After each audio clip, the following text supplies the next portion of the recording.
Hi, welcome back to my channel. ಮದುವೆಯಾದ ಮೊದಲ ರಾತ್ರಿ ನನ್ನ ಗಂಡ ಬರ್ತಾನೆ ಅಂತ ನಾನು ಕಾದೆ. ಆದರೆ ನನಗೆ ನನ್ನ ಗಂಡನ ಬದಲು ಅವನಪ್ಪ ಬಂದ. ಇಲ್ಲಿ ಒಂದು ಶಾಸ್ತ್ರ ಅಂತೆ.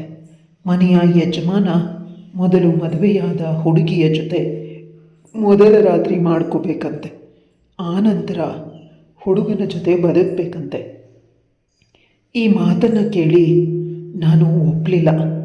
ಆದರೆ ನನ್ನ ಗಂಡ ಮತ್ತು ಅವರ ಅಪ್ಪ ಇಬ್ಬರೂ ನನ್ನನ್ನು ಮಂಚದಲ್ಲಿ ಕಟ್ಟು ಹಾಕಿ ನನ್ನ ಜೊತೆ ಮಾಡಬಾರ್ದ ಕೆಲಸನ ಮಾಡಿದ್ರು. ಅಯ್ಯೋ, ಮುಂದೆ ಏನಾಯಿತು ತಿಳ್ಕೋಬೇಕು ಅಂದರೆ ಕಥೆನ ಪೂರ್ತಿಯಾಗಿ ಎಲ್ಲೂ ಸ್ಕಿಪ್ ಮಾಡದೆ ಕೇಳಿಸ್ಕೋಬೇಕಾಗತ್ತೆ. ನನ್ನ ಹೆಸರು ರಾಣಿ. ಅಪ್ಪ ಅಮ್ಮನ ಮುದ್ದಿನ ಮಗಳು. ಹೆಸರಿಗೆ ಮಾತ್ರ ರಾಣಿ, ಆದರೆ ಬದುಕು ಮಾತ್ರ ರಾಣಿಯ ಸೇವಕಿಯಂತೆ ಕಡೆ. ಯಾಕಂದರೆ ನನ್ನ ಅಪ್ಪ ಅಮ್ಮ ತುಂಬ ಶ್ರೀಮಂತರಿದ್ದರು. ನಾನು ಚಿಕ್ಕವಳಾಗಿದ್ದಾಗ ನಾನು ದೊಡ್ಡವಳಾದಂತೆ ಅಪ್ಪಂಗೆ ಜವಾಬ್ದಾರಿ ಜಾಸ್ತಿ ಆಯಿತು. ಅನಾರೋಗ್ಯದಿಂದ ಕೆಲಸ ಮಾಡೋದಕ್ಕೆ ಸಾಧ್ಯವಾಗಲಿಲ್ಲ. ಆದ್ದರಿಂದ ಅವರಿದ್ದ ಸಣ್ಣ ಪುಟ್ಟ ಆಸ್ತಿಯನ್ನು ಮಾರಿಕೊಂಡು ಜೀವನ ಸಾಗಿಸ್ಬೇಕಾಗಿತ್ತು. ನಾನು ವಯಸ್ಸಿಗೆ ಬರೋ ಹೊತ್ತಿಗೆ ಅಪ್ಪ ತನ್ನ ಎಲ್ಲ ಆಸ್ತಿನ ಮಾರ್ಕೊಂಡು ಬಿಟ್ಟಿದ್ರು. ನನಗೊಬ್ಬಳು ತಂಗಿ, ಒಬ್ಬ ತಮ್ಮ, ಇಬ್ಬರು ಇದ್ದರು. ಅವರ ಜವಾಬ್ದಾರಿ ನನ್ನ ಮೇಲೆ ಇತ್ತು. ನಾನು ವಯಸ್ಸಿಗೆ ಬಂದ ಮಕ್ಕಳ ರೀತಿ ಬದುಕೋ ಜೀವನ ಸಾಗಿಸೋದಕ್ಕೆ ಸಾಧ್ಯ ಆಗ್ತಿರ್ಲಿಲ್ಲ. ಯಾಕಂದರೆ ಹಗಲು ರಾತ್ರಿ ಮನೆಗಾಗಿ ದುಡಿಬೇಕಾಗಿತ್ತು. ನಾನು ತುಂಬ ಕಷ್ಟಪಡ್ತಿದ್ದೆ. ಆ ಕಷ್ಟ ಅಂತ ಅನ್ನಿಸ್ತಿರ್ಲಿಲ್ಲ. ಆದರೂ ಒಮ್ಮೊಮ್ಮೆ ಅಪ್ಪ ಕೋಪದಲ್ಲಿ, ನೀನೇನೋ ದೊಡ್ಡದು ಮಾಡ್ತಿಲ್ಲ, ಎಲ್ಲ ಮಕ್ಕಳು ಮಾಡ್ತಾರೆ, ಪಕ್ಕದ ಮನೆ ಶಾಂತಿ ಮಗ ನಿನ್ನ ವಯಸ್ಸನ್ನೇ ಕಾರ್ ತಗೊಂಡಿದ್ದಾನೆ, ಅವನು ಸಂಪಾದಿಸಿ ಅವ್ರ ಅಮ್ಮಂಗೆ ಒಡವೆ ಮಾಡಿಸ್ಕೊಟ್ಟಿದ್ದಾನೆ, ಅಪ್ಪನ ಹೆಸರಲ್ಲಿ ಸೈಟ್ ತೆಗ್ದಿದ್ದಾನೆ, ನೀನೇನು ಮಾಡಿದ್ಯಾ? ನಮಗೆ ಸ್ವಲ್ಪ ಊಟ ಹಾಕ್ತಿದ್ಯಾ? ಊಟ ಹಾಕೋದಕ್ಕೂ ಲೆಕ್ಕ ಹಾಕ್ತೀಯಾ? ನಿನ್ನಂಥವಳ ಅವಶ್ಯಕತೆ ನಮಗಿಲ್ಲ ಅಂತ ಅನಿಸುತ್ತೆ.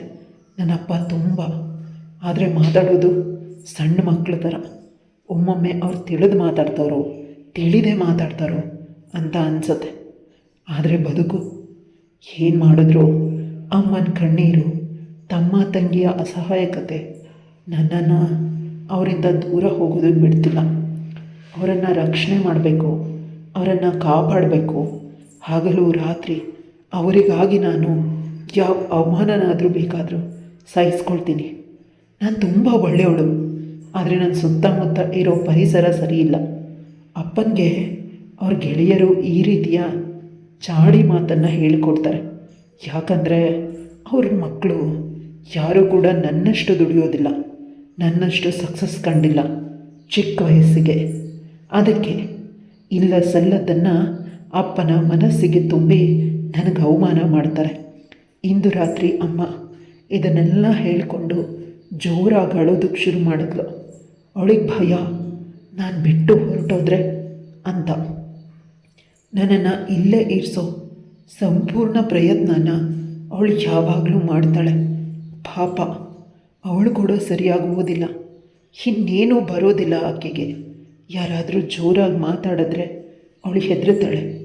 ಅಷ್ಟೊಂದು ಅಮಾಯಕಳು. ಸರಿಯಾದ ಸಮಯದಲ್ಲಿ ಅಪ್ಪನನ್ನು ಕಂಟ್ರೋಲ್ ಮಾಡಿಲ್ಲ, ಎಲ್ಲನೂ ಮಾರಿಕೊಂಡ್ರು. ಅಪ್ಪ, ಈಗ ನಾವು ಕಷ್ಟದಲ್ಲಿದ್ದೀವಿ, ಆದರೆ ನನಗೆ ಒಂದೇ ಒಂದು ಧೈರ್ಯ, ದೇವರಿದ್ದಾನೆ, ನಮ್ಮ ಕೈನ ಬಿಡೋದಿಲ್ಲ. ಅಪ್ಪ ಕೆಳಗೆ ಕುಳಿತ ಮೇಲೆ ನಾವು ಕಷ್ಟಪಟ್ಟಿದ್ದೀವಿ. ಅಂದಿನಿಂದ ಇಂದಿನವರೆಗೂ ಒಂದಲ್ಲ ಒಂದು ರೀತಿ ಕಷ್ಟಪಡ್ತಾನೇ ಇದ್ದೀವಿ. ಆದರೆ ಎಲ್ಲ ಕಷ್ಟದಿಂದ ಆ ಭಗವಂತ ನಮ್ಮನ್ನು ಬಹಳ ಬೇಗ ಪಾರು ಮಾಡ್ತಿದ್ದಾನೆ. ಅದಕ್ಕೆ ಅವನಿಗೆ ಧನ್ಯವಾದನ ತಿಳಿಸ್ಬೇಕು ಅಂತ ಪ್ರತಿದಿನ ದೇವಸ್ಥಾನಕ್ಕೆ ಹೋಗ್ತೀನಿ. ಇಂದು ದೇವಸ್ಥಾನಕ್ಕೆ ಹೋಗಿದ್ದಾಗ ನನ್ನ ಗೆಳತಿಯ ಅಮ್ಮ ಸಿಕ್ಕಿದ್ರು. ನನ್ನ ಗೆಳತಿಗೆ ಮದುವೆ ಸೆಟ್ ಆಗಿದೆಯಂತೆ.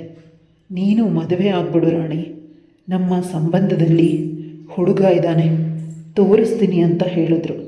ನಾನಾಗ ಮುಖನ ಬೆಚ್ಚಗಿಟ್ಕೊಂಡಿದ್ದನ್ನು ನೋಡಿ, ಯಾಕೆ ನಿನಗೆ ಮದುವೆ ಇಷ್ಟ ಇಲ್ವಾ ಅಂತ ಕೇಳಿದ್ರು. ಮದುವೆ, ಅದ್ರ ಬಗ್ಗೆ ಯೋಚಿಸೋದಕ್ಕೂ ಭಯ ಆಗುತ್ತೆ. ಅಪ್ಪ ಅಮ್ಮ ಹಾಗೆ ಪರಿಸ್ಥಿತಿ. ಹೇಳಿದಾಗ ಅವರು ಕಣ್ಣೀರು ಹಾಕ್ಕೊಂಡ್ರು. ಇಷ್ಟು ಚಿಕ್ಕ ವಯಸ್ಸಿಗೆ ಇಷ್ಟು ಜವಾಬ್ದಾರಿ ತಗೊಂಡಿದ್ಯಾ ಮಗು, ಆದರೆ ನಮ್ಮ ಮಗಳು ಅಂದರೆ ನಿನಗೆ ಗೆಳತಿ, ಇಷ್ಟೇ ಒಡವೆ ಕೊಡಬೇಕು, ಇಷ್ಟೇ ಆಸ್ತಿ ಕೊಡಬೇಕು ಹುಡುಗನಿಗೆ ಅಂತ ಗಲಾಟೆ ಮಾಡ್ತಿದ್ದಾಳೆ. ಅವಳಿಗೆ ಏನಾಗಿದೆಯೋ ಗೊತ್ತಿಲ್ಲ. ನೀನು ನೋಡಿದ್ರೆ ಬಯ್ಯೋ ತಂದೆನ ನೋಡ್ಕೋಬೇಕು ಅಂತ ಹೇಳ್ತೀಯ. ಆಗ ನನ್ನ ಗೆಳತಿಯ ಅಮ್ಮ ಅವರ ಅಣ್ಣನ ಕಂಪನಿಯಲ್ಲಿ ನನಗೊಂದು ಕೆಲಸ ಕೊಡುವಂತೆ ರಿಕ್ವೆಸ್ಟ್ ಮಾಡಿಕೊಂಡು ಮಾತಾಡಿಸಿದ್ರು. ಅದೇ ಈ ಸಮಯದಲ್ಲಿ ಅದೇ ದೇವಸ್ಥಾನದಲ್ಲಿ ನಾನಾಗ ಅಂದ್ಕೊಂಡೆ, ಇದು ದೇವರೇ ಕೊಟ್ಟ ಕೆಲಸ ಅಂತ. ತಿಂಗಳಿಗೆ 35,000 ಸಂಬಳ. ನನಗೆ ಮೊದಲು ಕೆಲಸ ಸರಿಯಾಗಿ ಅರ್ಥನೇ ಆಗ್ತಿರ್ಲಿಲ್ಲ. ನಿಧಾನವಾಗಿ ಕಲಿತಾ ಈಗ ಕಂಪನಿಯಲ್ಲಿ ನಾನೇ ನಂಬರ್ 1 ಕೆಲಸ ಮಾಡೋದು. ನನ್ನಷ್ಟು ಪ್ರಾಂಪ್ಟ್ ಯಾರೂ ಇಲ್ಲ. ನನಗೆ ತುಂಬ ಖುಷಿ ಇದೆ, ಇಷ್ಟು ಕೆಲಸನ ನಾನು ಕಲಿತೆ ಅಂತ. ತಿಂಗಳಿಂದ ತಿಂಗಳಿಗೆ ನನ್ನ ಸಂಬಳ ಜಾಸ್ತಿಯಾಗೇ ಹೋಯಿತು. ಈಗ ನನಗೆ 80,000 ಸಂಬಳ. ತಮ್ಮ ತಂಗಿಯರ ವಿದ್ಯಾಭ್ಯಾಸ ಆಯಿತು. ತಂಗಿಗೆ ನಾನು ಮುಂದಿನ ತಿಂಗಳು ಮದುವೆ ಎಲ್ಲನೂ ಅರೇಂಜ್ ಮಾಡ್ತಾಯಿದ್ದೀನಿ. ತಮ್ಮನನ್ನು ವಿದೇಶಕ್ಕೆ ಓದೋದಕ್ಕೆ ಕಳಿಸ್ದೆ, ಹಾನ್ ಸ್ಕಾಲರ್ಶಿಪ್ಪಲ್ಲಿ. ನನ್ನ ದುಡ್ಡು ಖರ್ಚಾಗತ್ತೆ, ಆದರೆ ಅಷ್ಟೊಂದು ಆಗೋದಿಲ್ಲ. ಪ್ರತಿಯೊಬ್ಬರು ನನಗೆ ಹೇಳೋದು ಒಂದೇ ಮಾತು, ನೀನು ಮದುವೆ ಆಗು, ನೀನು ಮದುವೆ ಆಗು, ನಿನ್ನ ವಯಸ್ಸು ದಾಟ್ತಿದೆ ಅಂತ. ತಂಗಿ ಮದುವೆ ಆಗಿ ತಮ್ಮನ ಮದುವೆ ಆಗೋವರೆಗೂ ನಾನು ಅದರ ಬಗ್ಗೆ ಯೋಚಿಸೋದಿಲ್ಲ ಅಂತ ಹೇಳಿದೆ. ಯಾವ ಸಂಬಂಧ ಬಂದರೂ ತಂಗಿನ ನೋಡೋದಕ್ಕೆ ಅವ್ರು ನನ್ನನ್ನು ಇಷ್ಟಪಡ್ತಿದ್ರು. ಯಾಕಂದರೆ ನಾನು ನೋಡೋದಕ್ಕೆ ಸುಂದರವಾಗಿದ್ದೀನಿ, ಆದರೆ ನಾನು ಕೈ ತುಂಬ ದುಡಿತೀನಿ. ಅವಳಿನ್ನೂ ಈಗ ತಾನೇ ವಿದ್ಯಾಭ್ಯಾಸ ಮುಗಿಸಿದಾಳೆ ಅಂತ. ಆದರೆ ನಾನು ಹೇಳ್ತಾ ಇದ್ದಿದ್ದು ಒಂದೇ, ತಂಗಿಯನ್ನು ಯಾರಾದರೂ ನೋಡಿ ಮದುವೆ ಆಗೋ ಇಚ್ಛೆ ಇದ್ದರೆ ಮಾತ್ರ ಬನ್ನಿ ಮನೆಗೆ, ಬಂದು ಇಲ್ಲಿ ಡ್ರಾಮಾನ ಕ್ರಿಯೇಟ್ ಮಾಡಬೇಡಿ ಅಂತ. ದಿನಗಳು ಕಳೆದಂತೆ ತಂಗಿಗೆ ನನ್ನ ಮೇಲೆ ಕೋಪ, ಸಿಟ್ಟು, ದ್ವೇಷ ಜಾಸ್ತಿ ಆಗ್ತಿದೆ. ಕಾರಣ ಇಲ್ಲದೆ ಬಂದವರೆಲ್ಲ ಅಕ್ಕನ್ನೇ ಒಪ್ತಿದ್ದಾರೆ. ಅಕ್ಕ ತುಂಬ ಶ್ರೀಮಂತಳು. ಈ ರೀತಿ ಮಾತುಗಳನ್ನು ಆಡಿ ನನಗೆ ನೋವು ಮಾಡ್ತಾಳೆ. ಅಮ್ಮ ಅವಳಿಗೆ ಸಮಾಧಾನ ಮಾಡ್ತಿದ್ಲು. ವಿದೇಶಕ್ಕೆ ಹೋದ ತಮ್ಮ ಅಡ್ರೆಸ್ಸೇ ಇಲ್ಲ. ನಾನೇ ಅವನಿಗೆ ಫೋನ್ ಮಾಡಬೇಕು, ಅವನಾಗವನೇ ಯಾವತ್ತೂ ಕಾಲ್ ಮಾಡೋದಿಲ್ಲ. ನನಗೂ ತುಂಬ ದುಃಖ ಆಗ್ತಿತ್ತು. ಅವನು ಹೇಳ್ತಾನೆ, ಅಕ್ಕ ನಾನು ಬ್ಯುಸಿ ಇರ್ತೀನಿ, ನೀನು ಕಾಲ್ ಮಾಡಬೇಡ ಅಂತ. ಅಲ್ಲಿ ನೋಡಿದ್ರೆ ಮ್ಯೂಸಿಕ್ ಸಾಂಗ್ ಕೇಳಿಸ್ತದೆ ಅಂತ ನಾನು ಬೈದರೆ ಅವ್ನು ಫೋನ್ನೇ ಕಟ್ ಮಾಡ್ದ. ಇಂದು ಕೂಡ ಒಂದು ಒಳ್ಳೆ ಸಂಬಂಧ ಬಂತು. ಅವ್ರಿಗೆ ಮೊದಲೇ ಹೇಳಿದ್ದೆ, ನನ್ನ ತಂಗಿನ ಒಪ್ಕೊಂಡ್ರೆ ಮಾತ್ರ, ನನ್ನಿಂದ ಏನೂ ನಿರೀಕ್ಷೆ ಮಾಡಬೇಡಿ ಅಂತ ಒಪ್ಕೊಂಡು ಹೋದರು. ಮದುವೆಗೆ ದಿನಾಂಕನೂ ಗುರುತಿಸಿ ಕೂಡ ಆಯಿತು. ಆದರೆ ಇವಳು ನಾನು ಬೇರೆ ಹುಡುಗನನ್ನು ಪ್ರೀತಿ ಮಾಡ್ತಿದ್ದೀನಿ ಅಂತ ಹೇಳ್ತಿದ್ದಾಳೆ. ನನಗೆ ಭಯ ಆಯಿತು. ಅವಳಿಗೆ ಬೈದಾಗ ಅವಳು ಹೇಳ್ತಾಳೆ, ನೀನು ತೋರಿಸೋ ಹುಡುಗನಿಗೆ ವಯಸ್ಸಾಗಿದೆ, ಸಂಬಳ ಜಾಸ್ತಿ ಬರ್ಬೋದೇನೋ, ಆದರೆ ನಾನು ಪ್ರೀತಿಸ್ತಾ ಇರೋ ಹುಡುಗ ಪಿಕ್ಚರ್ ಹೀರೋ ಥರ ಇದ್ದಾನೆ ಅಂತ ಹೇಳಿದ್ಲು. ನಾನು ಅವಳಿಗೆ ಇದೇ ರೂಮ್ಗೆ ಹೋಗಿ ಅಳೋದಕ್ಕೆ ಶುರು ಮಾಡಿದೆ. ನಂತರ 2 ದಿನಕ್ಕೆ ಅವಳು ಮನೆ ಬಿಟ್ಟು ಹೊರಟೋದ್ಲು. ಅವನ ಜೊತೆ ಹುಡುಗನ ಕಡೆಯವರಿಗೆ ನಮ್ಮ ತಂಗಿಗೆ ಮದುವೆ ಇಷ್ಟ ಇಲ್ವಂತೆ ಅಂತ ಹೇಳಿದಾಗ ಅವ್ರು ಇನ್ನೂ ಏನೋ ಮಾತಾಡ್ತಿದ್ರು. ಮೊದಲೇ ಹೇಳಬೇಕು ಅಲ್ವಾ ಅಂತ ನಾನು ಅವ್ರ ಬಳಿ ಕ್ಷಮೆ ಕೇಳಿದೆ. ಇನ್ನು ತಮ್ಮನ ಮೇಲೆ ಆಸೆನ ಬಿಟ್ಬಿಟ್ಟೆ. ಈ ಸಂದರ್ಭದಲ್ಲಿ ನನ್ನ ಕಾಲೇಜಿನ ಗೆಳತಿ ಅವರ ದೂರದ ಸಂಬಂಧಿಕರಿಗೆ ನೀನನ್ನು ಮದುವೆ ಮಾಡಿಸೋಣ ಅಂತ ಬಂದೆ. ನೀನು ಮದುವೆ ಅನ್ನೋ ವಿಷಯ ಹೇಳಿದ್ರು ನಂಗೆ ಮದುವೆ ಬೇಡ, ನಾನು ಆರಾಮಾಗಿದ್ದೀನಿ ಅಂತ ಹೇಳಿದ್ರು ಅವಳು ಬಲವಂತ ಮಾಡಿದ್ಲು. ಅವಳು ಬಲವಂತಕ್ಕೆ ಹುಡುಗನ್ನ ಮನೆಗೆ ಬರೋದಕ್ಕೆ ಹೇಳಿದಾಗ ಹುಡುಗ ತುಂಬ ಸುಂದರವಾಗಿದ್ದಾನೆ. ನೋಡಿದ ತಕ್ಷಣ ಅವನನ್ನು ನಾನು ಒಪ್ಕೊಂಡೆ. ನನ್ನ ಮನಸ್ಸಲ್ಲಿ ಬಚ್ಚಿಟ್ಟಿದ್ದ ಆಸೆಗಳು ಮೇಲೆದ್ದಿತ್ತು. ನಿಜವಾಗ್ಲೂ ನಾನು ಮದುವೆಗೆ ಒಪ್ಕೊಂಡೆ. ಹುಡುಗನಿಗೆ ಮೊದಲೇ ಹೇಳಿದ್ದೆ, ಮದುವೆ ಆದರೂ ಕೂಡ ಅಪ್ಪ ಅಮ್ಮ ತಮ್ಮ ತಂಗಿಯ ಸಂಪೂರ್ಣ ಜವಾಬ್ದಾರಿ ನನ್ನ ಮೇಲೇ ಇರುತ್ತೆ ಅಂತ. ಅವನದಕ್ಕೆ ಖುಷಿಯಿಂದಾನೇ ಒಪ್ಕೊಂಡ. ಹುಡುಗನ ಮನೆಯವರು ಯಾರೂ ಬಂದಿಲ್ಲ. ಯಾಕಂದರೆ ನಮ್ಮ ಕಡೆಯಿಂದ ಶಾಸ್ತ್ರ ಕೇವಲ ಹುಡುಗ ಮಾತ್ರ ಬರೋದು. ಹುಡುಗ ಒಪ್ಕೊಂಡ್ರೆ ಉಳಿದವರು ಒಪ್ಕೊಳ್ತಾರೆ. ಏನನ್ನು ಕೂಡ ನಾನು ಸರಿಯಾಗಿ ಕೇಳಲಿಲ್ಲ. ಯಾಕಂದರೆ ವಯಸ್ಸಾದ ನನ್ನನ್ನು ಇವನು ಮದುವೆ ಆಗೋದಕ್ಕೆ ಒಪ್ಕೊಂಡಿರೋದೇ ಹೆಚ್ಚು. ಅಂಥದ್ರೆಲ್ಲ ಅಪ್ಪ ಅಮ್ಮ ಭಯ ಪಡ್ತಿದ್ರು. ಅವ್ರಿಗೆ ಹೇಳಿದೆ, ನಾನು ಮದುವೆ ಆದರೂ ಕೂಡ ನಿಮ್ಮನ್ನು ಸಾಕ್ತೀನಿ, ಕೆಲ್ಸಕ್ಕೆ ಹೋಗ್ತೀನಿ ಅಂತ ಹೇಳಿದೆ. ಆದರೂ ಕೂಡ ಅವರಿಬ್ಬರು ನನ್ನನ್ನು ಅನುಮಾನದಿಂದನೇ ನೋಡ್ತಿದ್ದಾರೆ. ಆಗ ಅನಿಸ್ತಿತ್ತು, ಮದುವೆ ಬೇಕಾ ಅಂತ. ತಂಗಿ ತಮ್ಮ ಮಾಡಿದ ಕೆಲಸದಿಂದ ಇವ್ರಿಗೆ ಎಷ್ಟು ತ್ಯಾಗ ಮಾಡಿದ್ರು ನನ್ನ ಬದುಕು ಇದೇ ರೀತಿ ಇರುತ್ತೆ. ದೇವಸ್ಥಾನದಲ್ಲಿ ಮದುವೆ ಆಗಿಬಿಟ್ಟಿತ್ತು. ನಂದು ಹುಡುಗನೇ ಎಲ್ಲ ಖರ್ಚನ್ನು ಹಾಕ್ಕೊಂಡ. ಹುಡುಗನ ಮನೆಯವ್ರು ನೋಡಿ ಬೆಚ್ಚಿದೆ. ಹುಡುಗನ ಅಪ್ಪನ ನೋಡಿ ಕೂಡ ಮೆಚ್ಚಿದೆ. ವಿಕಾರವಾಗಿದ್ದಾನೆ, ತುಂಬ ವಿಕಾರವಾಗಿ. ಅದನ್ನು ವಿವರಿಸಿ ಹೇಳೋದಕ್ಕೆ ಸಾಧ್ಯನೇ ಇಲ್ಲ. ಇನ್ನೂ 5 ಜನ ತಮ್ಮಂದ್ರಿದ್ದಾರೆ ಅವಳಿಗೆ. ಅವರನ್ನೆಲ್ಲ ನೋಡಿ ಭಯ ಆಯಿತು. ಹೆಂಗಸರು ಒಬ್ಬರೂ ಇಲ್ಲ. ಅವ್ರ ಮನೆಯಲ್ಲಿ ಹೇಗೆ ಬದುಕೋದು ಅಂತ ಅಮ್ಮ ಹೇಳಿದಾಗ ನನಗೆ ಭಯ ಆದರೂ ಕೂಡ ನಾನು ತೋರಿಸ್ಕೊಳ್ಳಿಲ್ಲ. ಮದುವೆಯಾಗಿ ಅವ್ರ ಮನೆಗೆ ಹೋದಾಗ ಎಲ್ಲ ಒಂದು ರೀತಿ ವಿಚಿತ್ರ ಅಂತ ಅನ್ನಿಸ್ತಿತ್ತು. ಯಾಕಂದರೆ ಅವ್ರ ಮನೆಯಲ್ಲಿ ದೀಪ ಹಚ್ಚೋದು ಕೂಡ ಯಾರೂ ಇರಲಿಲ್ಲ. ದೇವ್ರ ಮನೆಯಲ್ಲಿ ಪೂಜೆ ಮಾಡಿ ತುಂಬ ವರ್ಷಗಳೇ ಆಗಿರಬೇಕು, ಆ ರೀತಿ ಇತ್ತು. ನಾನು ಹೋಗಿ ದೇವ್ರ ಮನೆಯಲ್ಲಿ ದೀಪ ಹಚ್ಚಿದಾಗ ನನ್ನ ಮಾವ ಕೋಪ ಮಾಡಿಕೊಂಡ. ನಮ್ಮ ಮನೆಯಲ್ಲಿ ದೇವರಿಗೆ ಪೂಜೆ ಮಾಡಬಾರ್ದು ಅಂತ. ನನ್ನ ಅಸ್ತಿತ್ವವೇ ದೇವರು ಪೂಜೆ ಮಾಡಬಾರ್ದು ಅಂದರೆ ಇಲ್ಲಿಗೆ ಇರಲಿ ಅಂತ ಯೋಚಿಸಿದ್ದೆ. ಆನಂತರ ನನ್ನನ್ನು ಸ್ಮೈಲ್ ಮಾಡಿ ಅಪ್ಪ ಅದೇ ರೀತಿ ಅಡ್ಜಸ್ಟ್ ಮಾಡ್ಕೋ ಅಂತ ಹೇಳ್ದ. ನನ್ನನ್ನು ಮಲಗೋದಕ್ಕೆ ಒಂದು ರೂಮ್ ಕರ್ಕೊಂಡು ಹೋದ. ಇದು ನಿನ್ನ ರೂಮು, ಇಂದಿನಿಂದ ಆರಾಮಾಗಿರು ಅಂತ ಹೇಳ್ಕೊಳ್ಳೋದಕ್ಕೆ ನಾರ್ಮಲ್ ಬಟ್ಟೆಗಳನ್ನು ಕೂಡ ಕೊಟ್ಟ. ಇವೆಲ್ಲ ಹೇಗೆ ನನ್ನ ಬಳಿ ಬಟ್ಟೆ ಇದೆ ಅಂತ ಹೇಳಿದೆ. ಪರವಾಗಿಲ್ಲ, ನಿನಗೂ ಶಾಪಿಂಗ್ ಮಾಡಿದ್ದೆ ಅಂತ ನನ್ನ ಗಂಡ ಹೇಳಿದಾಗ ನನಗೆ ಖುಷಿ ಆಯಿತು. ನಂತರ ನಾನು ಅವನ ಭುಜಕ್ಕೆ ಹೊರಗಿದೆ. ಅವನು ವಿನಾಕಾರಣ ಮೇಲೆದ್ದ. ನನಗೆ ಸ್ವಲ್ಪ ಕೆಲಸ ಇದೆ, ಕೆಲಸ ಮುಗಿಸ್ಕೊಂಡು ಬರ್ತೀನಿ, ನೀನು ಫ್ರೆಶ್ ಅಪ್ ಆಗಿ ರೆಡಿ ಆಗು ಅಂತ ಹೇಳ್ದ.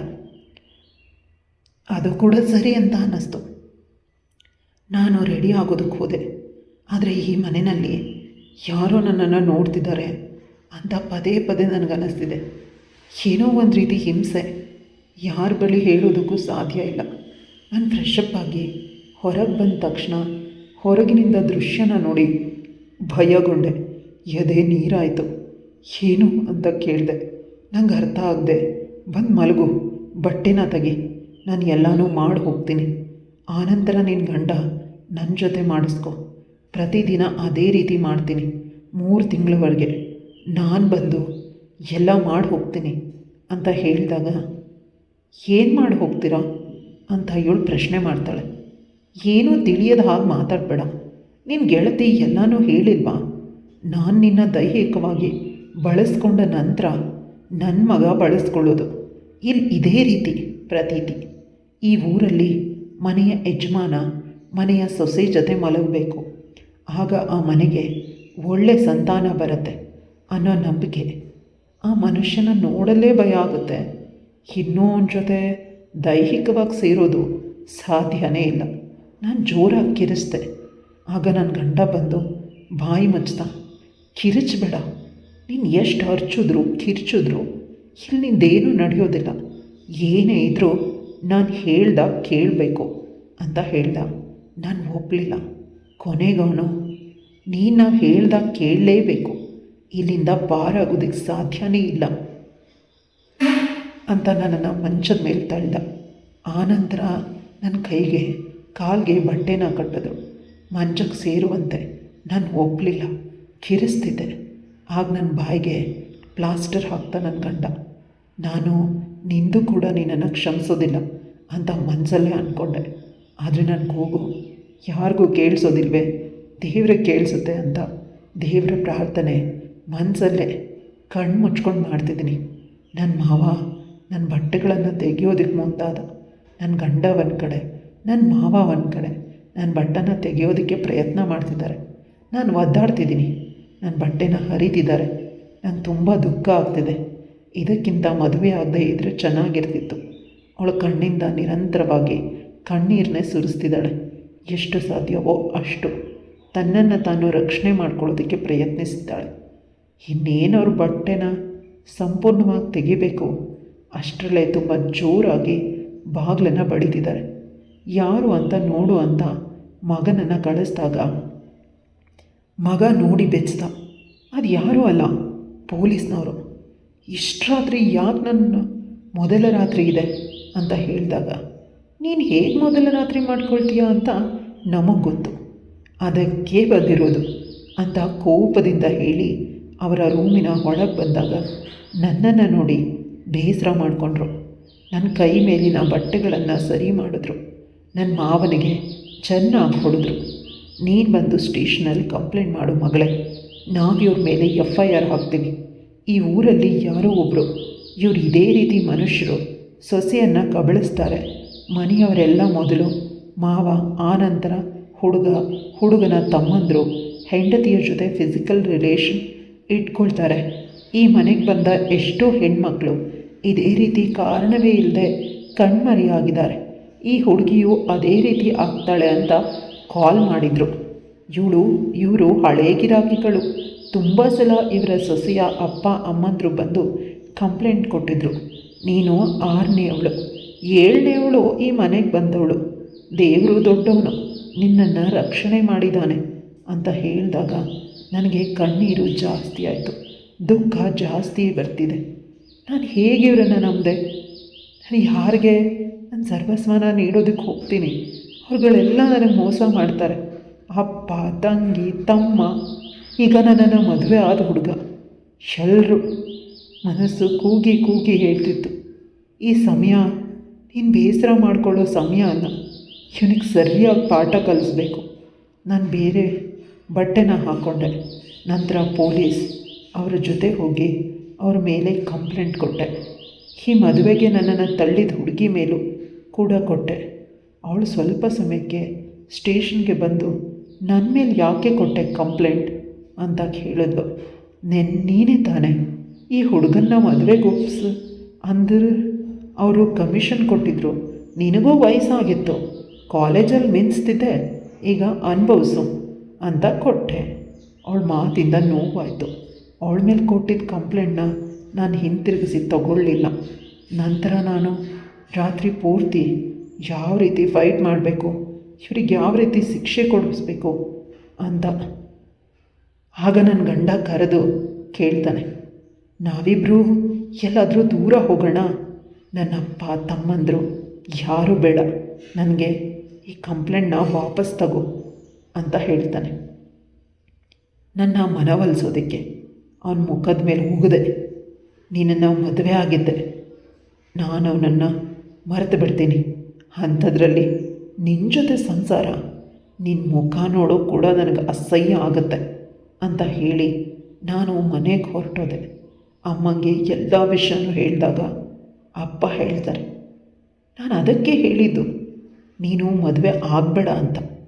ಮದುವೆಯಾಗೋ ಹುಡುಗಿ ನೀನಲ್ಲ, ಸುಮ್ಮನೆ ಲಾಸ್ ಅಂತ ಹೇಳಿದ್ರು. ಅದೇ ಸಮಯಕ್ಕೆ ನನ್ನ ಅತ್ತೆ ಮಗ ಕೃಷ್ಣ ಬಂದು ನನ್ನನ್ನು ಗಟ್ಟಿಯಾಗಿ ತಪ್ಕೊಂಡ. ನಾನು ಮದುವೆ ಆಗ್ತೀನಿ ಅಂದರು. ಯಾವಾಗಲೂ ನೀನು ಮದುವೆಗೆ ಒಪ್ಪದೆ, ಈಗ ಹೇಗೆ ಮದುವೆಗೆ ಒಪ್ಕೊಂಡೆ? ಆ ಹುಡುಗ ನಿನ್ನ ಜೊತೆ ಅವರ ಅಪ್ಪ ತಮ್ಮಂದ್ರಿಂದ ಕೆಟ್ಟದ್ದು ಮಾಡಿಸೋದಕ್ಕೆ ಪ್ರಯತ್ನ ಮಾಡೋದಂತೆ ಅಂತ ಹೇಳಿದಾಗ, ಇದೆಲ್ಲ ನಿನಗೆ ಹೇಗೆ ಗೊತ್ತು ಅಂತ ಕೇಳಿದೆ. ಟಿವಿಯಲ್ಲಿ ನ್ಯೂಸ್ ವೈರಲ್ ಆಗ್ತಿದೆ, ನನಗೆ ಬೇಸರ ಆಯಿತು, ಅದಕ್ಕೆ ಬಂದೆ ಅಂತ ಅಳ್ತಿದ್ದಾನೆ. ಕೊನೆಗೆ ಗಟ್ಟಿಯಾಗಿ ತಪ್ಕೊಂಡ. ಅವನು ಹೇಳ್ತಾನೆ, ನಾವೇ ಇಬ್ಬರು ಮದುವೆ ಆಗಿಬಿಡೋಣ, ನಾನು ನಿನಗೆ, ನೀನು ನನಗೆ, ಅದೇ ರೀತಿ ಇರೋಣ ಅಂತ ಹೇಳ್ದ. ರಾತ್ರಿಯೆಲ್ಲ ಯೋಚನೆ ಮಾಡಿದೆ. ಅವನು ಹೇಳಿದ್ದು ಸರಿ ಅಂತ ಅನ್ನಿಸ್ತು. ನನಗೊಬ್ಬ ಪಾರ್ಟ್ನರ್ ಬೇಕು ಈ ಸಮಯದಲ್ಲಿ ಅಂತ. ಕೃಷ್ಣ ತುಂಬ ಒಳ್ಳೆಯವನು, ಅವನ ಬಗ್ಗೆ ಪುನಃ ಯೋಚಿಸೋ ಅಗತ್ಯನೇ ಇಲ್ಲ. ಬೆಳಗ್ಗೆ ಬ್ರಾಹ್ಮಿ ಮುಹೂರ್ತದಲ್ಲಿ ಇಬ್ಬರು ದೇವಸ್ಥಾನಕ್ಕೆ ಹೋಗಿ ಮದುವೆಯಾದ್ವಿ. ನನ್ನ ಕಡೆಯಿಂದ ನನ್ನಪ್ಪ, ಅವನ ಕಡೆಯಿಂದ ಅವನಪ್ಪ. ಇಷ್ಟೇ. ನನಗೆ ಕಟ್ಟಿದ ತಾಳಿನ ಕಿತ್ತೆಸ್ದೆ. ನಾನು ಕೃಷ್ಣನ ಕಾಲು ಬಿದ್ದು ಅವನ ಬಳಿ ತಾಳಿನ ಕಟ್ಟಿಸ್ಕೊಂಡೆ. ಈಗ ನಾನು ಕೃಷ್ಣನ ಹೆಂಡತಿಯಾದೆ. ಈಗ ಒಂದು ಹೊಸ ಧೈರ್ಯ ಬಂದಂತ ಅನ್ನಿಸ್ತಿದೆ. ನಾವಿಬ್ಬರು ಗಂಡ ಹೆಂಡತಿ ಆಗಿರಲಿಲ್ಲ, 2 ದೇಹ 1 ಪ್ರಾಣ ಆಗಿದ್ವಿ. ಇಬ್ಬರಿಗೂ ಒಬ್ಬರಿಗೆ ಇನ್ನೊಬ್ಬರ ಅವಶ್ಯಕತೆ ತುಂಬ ಇತ್ತು. ಇಬ್ಬರು ಪರಸ್ಪರ ಅರ್ಥ ಮಾಡಿಕೊಂಡು ಸಂಸಾರನ ನಡೆಸ್ತಾ ಹೋದ್ವಿ. ಈ ಮದುವೆ ನನ್ನ ಮೊದಲ ಗಂಡ ಮತ್ತು ಅವರ ಮನೆಯವರಿಗೆ ಸರಿಯಾದ ಶಿಕ್ಷೆಯನ್ನು ಕಾನೂನು ಕೊಟ್ಟಿತ್ತು. ಇದು ಸ್ವಲ್ಪ ನನಗೆ ಸಮಾಧಾನ ಆಗೋ ವಿಷಯ. ಆದರೆ ಇನ್ನೊಂದು ಕಡೆ ನಾನು ತಾಯಿ ಆಗ್ತಾಯಿದ್ದೀನಿ.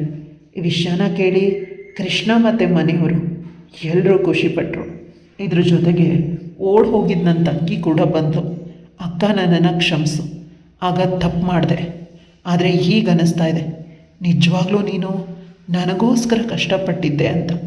ಅವಳು ಇದ್ರೂ ಒಳ್ಳೆ ಸುಂದರವಾದ ಶ್ರೀಮಂತ ಹುಡುಗನನ್ನೇ ನೋಡಿ ಓಡ್ ಹೋಗಿದ್ಲು. ತಮ್ಮ ಕೂಡ ವಿದ್ಯಾಭ್ಯಾಸ ಮುಗಿಸಿ ಮುಂದಿನ ವಾರ ಬರ್ತೀನಿ, ನನ್ನನ್ನು ಕ್ಷಮಿಸು ಅಕ್ಕ ಅಂತ ಮೆಸೇಜ್ ಮಾಡಿದ್ದ. ನನ್ನ ಮುದ್ದಿನ ಮಗು ಈ ಪ್ರಪಂಚಕ್ಕೆ ಬರ್ತಾ ಇದೆ ಅನ್ನೋ ವಿಷಯ ತಿಳಿದ ಕೂಡಲೇ ನನ್ನ ತಂಗಿ ತಮ್ಮನ ಜೊತೆ ನನಗಿದ್ದ ವೈಮನಸ್ಸು ದೂರ ಆಯಿತು.